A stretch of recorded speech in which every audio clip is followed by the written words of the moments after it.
আশ্বিন মাসে কৃষ্ণপক্ষে মহালয়া অমাবস্যা তিথৌ কাশ্যপ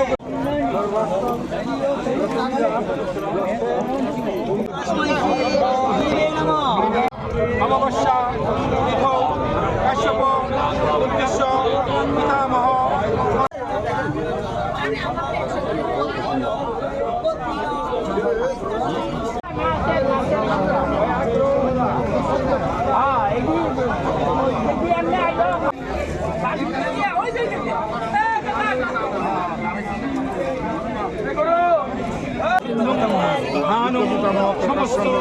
জগতা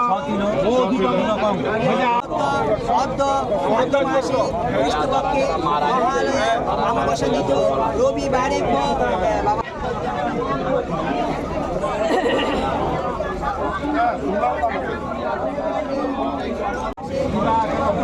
নমো পূজিত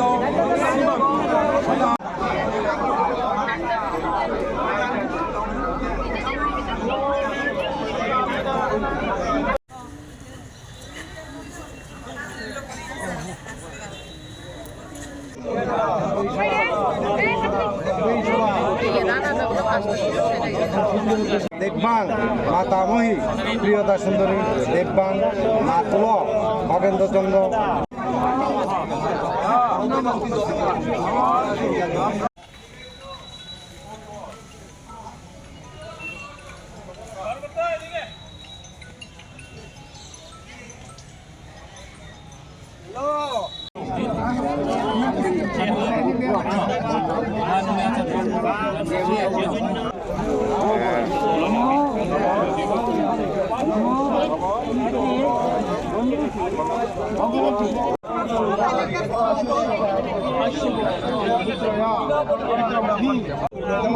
দুই কাটা করতে লাস্ট বড় হয়েছে আমি না করতে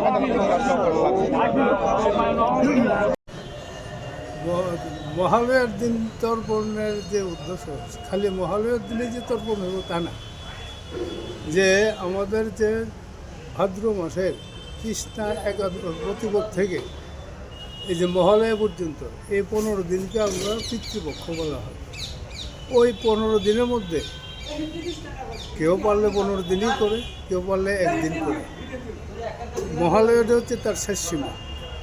ওই মহালয়াতে যদি তর্পণ না করা হয় পিতৃতর্পণ, তাহলে এই বছর আর পিতৃতর্পণের তখন সুযোগ থাকে না। যার লেগে সবাই তো সবার কাজকর্ম নিয়ে ব্যস্ত, 15 দিন করতে পারে না।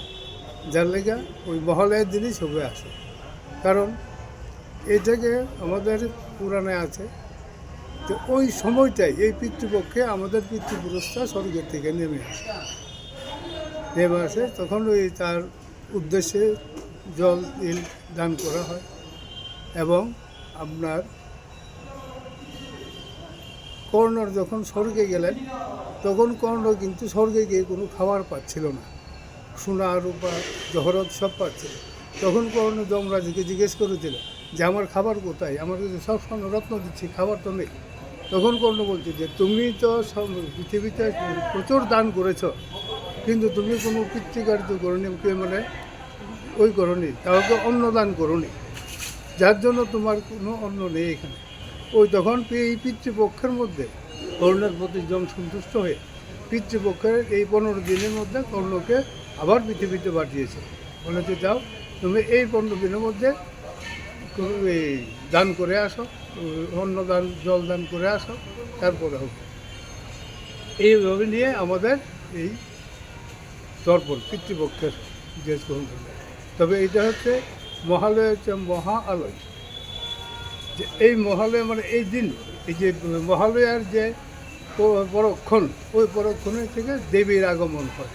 ওই দেবীকে আমরা ওই মহালয়ার মাধ্যমে দেবীকে আমরা আগমন করি এবং অন্ধকার থেকে তখন আমরা সবাই আলোর দিকে পদার্পণ করি। আর শুভ শক্তির দিকে তখন পদার্পণ করি, অশুভ শক্তির থেকে শুভ শক্তির দিকে পদার্পণ করি। এইভাবে মহালয়াটা আমাদের হিন্দু ধর্মের উপরে সবসময় আমরা পালন করে আসছি। থ্যাংক ইউ, অনেকক্ষণ ভালো